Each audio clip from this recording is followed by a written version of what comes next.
Ever wonder if Universal's RIP tour is worth the money or just an overpriced jump scare? Let's find out. Halloween Horror Nights is one of the top haunt events of the spooky season, and this year's crowd levels were insane, like 2 to 4 hours insane. Well, having done the RIP tour for the last 3 years, I wanted to share what you get with Universal's ultimate VIP experience. Honestly, the big perks: no waiting in line, valet parking, all-you-can-eat buffet dinner. Let me show you what makes the RIP tour so different from the Express Pass and whether it's worth the splurge. We first arrived at City Walk at Jurassic Valet Parking. You hand over your keys, grab a ticket, and they'll take care of the rest. You walk to the main entrance, and on the side there is a VIP podium waiting for you to check in. When you check in, you get your wristbands and credentials and head upstairs to the VIP waiting lounge. They tell you to arrive 30 minutes prior to tour start time. This is most likely a buffer because we did have a party in our tour group that arrived right at the tour start time, but I don't recommend this because you want to make sure you're getting the most out of your money by being there as early as possible. An additional bonus is there's free water bottles along multiple points in the tour. And I checked later on that night, each water bottle is about $6 per bottle, so take that into consideration when you calculate the value of your tour. Tour guide will lead us to the Moulin Rouge buffet dinner. Normally, buffet food tends to not be the greatest, but in the last 3 years, I've been impressed every year. New to this year, Art the Clown made his rounds and interacted with each party taking an RIP tour. We had about 40 to 50 minutes to eat, watch the sunset, and wait for it to get dark before we started the rest of our tour. From this point in time, I'll detail our night in chronological order from how we experienced it. This is because previous years have done the itinerary slightly different, and that depends on your tour guide and tour start time. This year, our tour guide decided to start us in the upper lot mazes. The tour guide will lead you to a dedicated line entrance specifically for RIP tour guests. This is where you can bypass both G8 and Express and get straight to the front of the line. Most of the time, they will place a gap between the beginning of our RIP tour group and the last people that went in the house. That's so there's adequate space in between guests for the most scares. The first house was the Fallout Maze, and while I love the show, it was not one of my personal favorites. After Fallout, we headed to the Monstrose house. The tour guide mentioned this may be the last year they do Monstrose, as it is the 3rd iteration of the house. They do change creatures every year, so it's always a fun surprise to see which ones they choose. According to Will, this may or may not be the last year they do Monstrose.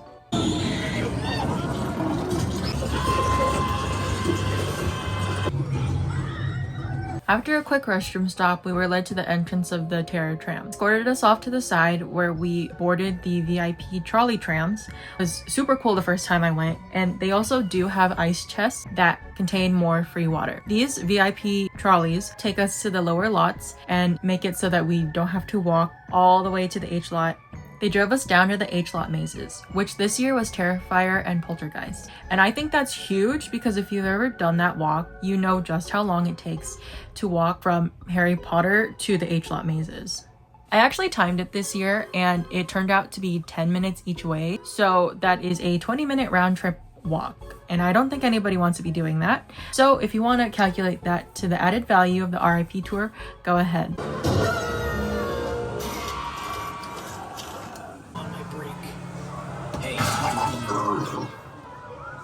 After the Terrifier maze, we went through the Poltergeist house. While I only watched the Poltergeist movie once, I thought some of the animatronics inside the house were cool to look at, and I had a general good experience regardless. After we hopped back on the VIP trolley, it brought us to the beginning portion of the Blumhouse Terror tram, where we were greeted by Megan. Yes, me.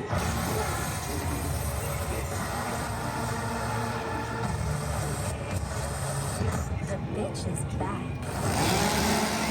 And while I wasn't initially excited about a repeat Blumhouse Terror Tram this year, I thought it was super smart to have mini Blumhouse mazes that were from IPs from previous years. I could see they reused some costumes and props from previous years, and it was a major improvement compared to the Terror Tram from 2024. RIP guests get an exclusive extra experience on this tour.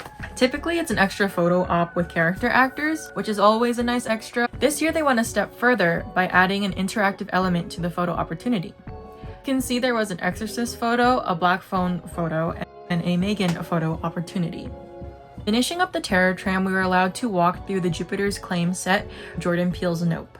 In previous Terror Trams, they did allow GA guests to walk through the set, but I noticed in the last 2 years, it was not an option for express or general admission.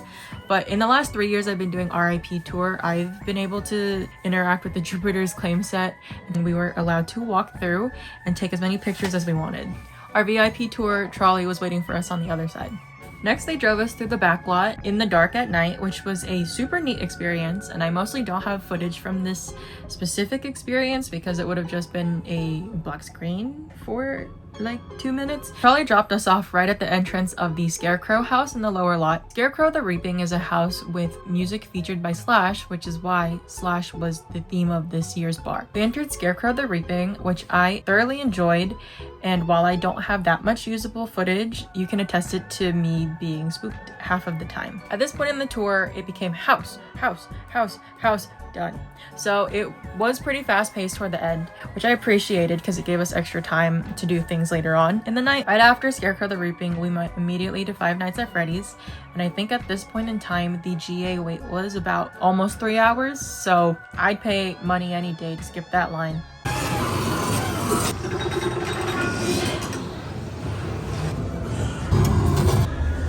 Right after Five Nights at Freddy's, we did the WWE Y6 house, and while I wasn't familiar with the property, I enjoyed the set design and aesthetic of the characters in the house. Last stop of the night was the Jason Universe house. You see this couple in front of me? Well, before they entered the Jason house, the guy actually proposed to his girlfriend right in front of the facade. I didn't film it because I didn't want to intrude on their moment, but according to Will, it was very cute. Apparently, they met while he was doing a Jason cosplay, so congrats to the happy couple.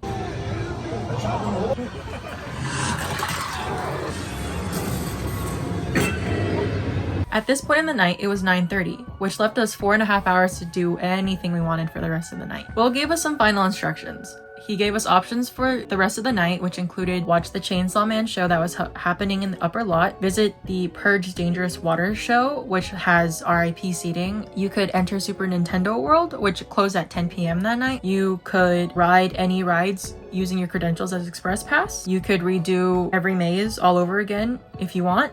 Also, you could revisit Moulin Rouge, which opened back up at 11 for a dessert-only buffet. One thing different about this year was that the RIP tour guide did not allot specific time for our whole group to visit the RIP lounge for the themed bar in the lower lot this year. The last 2 years I did RIP tour, they made it a point to spend like 30-ish minutes in that section, but I really appreciated that they skipped it and let us do it on our own this year because it did kind of put some people out if they didn't drink, or you kind of just waited until the tour picked back up again, and it really messed with the momentum. We didn't do it as a group this year, but we did decide after the tour was over to make a quick stop in the lounge just so that we can make the most of everything the RIP tour gives us, which includes that extra space in the themed lounge. Since the RIP tour is go, go, go, there's little time to enjoy the street atmosphere or scare zones, so if that's something important to you after the tour, you have as much free time as you want to chill and hang out in these areas. Only waiting we had to do for the night was for the Chainsaw Man show, as they let people in by chunks and we had just entered the line just as the previous show was exiting. That being said, we were able to use our credentials to enter the express line anyway, and at this point we had been inside the park for about 6 hours. The only waiting we had to do was 20 whole minutes. Personally, I'm familiar with the Chainsaw Man IP, which is why I didn't mind waiting, and I also thought the show was cute, but I could overhear people who did not understand or like it. I believe they adapted a show they had at Universal Studios Japan to present at Hollywood's HHN, so it likely wasn't shown to the target demographic. The only thing we didn't do was the Purge show, and that's not because we couldn't do it, but because we had previously seen it in 2023. And while we liked it, it was more important to us to redo the mazes and get dessert. From what I remember, RIP tour guests have sectioned off seating to enjoy the show. All in all, you get valet parking, you get a all-you-can-eat buffet dinner, you get free water bottles, you get front of the line at every house, you get to do every house, and you get express pass for rides. We did every maze twice. Considering some people can't do more than 2 or 3 on a given night, depending on crowds, that's insane value. So is the RIP tour worth it? Honestly, I will say yes, but that's coming from me who has spent the last 3 years spending money on this thing. If you want to see everything in one night, then yes. I will say that it is a splurge and my tickets were $529 per person this year. I do feel like I got value out of my ticket. That being said, house lineup really matters. Last year, I did not feel the same value for the weaker IP lineup, and I didn't even think I was going to do RIP tour this year. Only after they announced the heavily stacked IPs is when I decided to purchase my RIP tour tickets this year. In comparison, I bought the RIP tour tickets right when they went on sale last year, and this was before the houses were announced. But after the houses were announced and I had attended the event, I found that I wasn't super satisfied with the value I got out of my money. I didn't even think that I would reinvest in the RIP tour for 2025. So this year I had waited until the houses were announced, which obviously, because it was such a heavily stacked year, I bought RIP tour tickets. Early tour times maximize your value, so it gives you time to do extra things around the park. Personally, only done tours that begin at 5 to 6 p.m, so I am unsure of the experience for a later tour time, but that being said, you will still get everything done. Thank you for watching my HHN RIP tour recap. If you're planning to go this year, even though I'm uploading this a little late, let me know what you're excited for. If you're going next year, let me know what mazes you'd be excited to see. My only warning is, once you do RIP tour for the first time, it's very difficult to go back. Thank you for coming with me on this journey, and please like and subscribe to see more.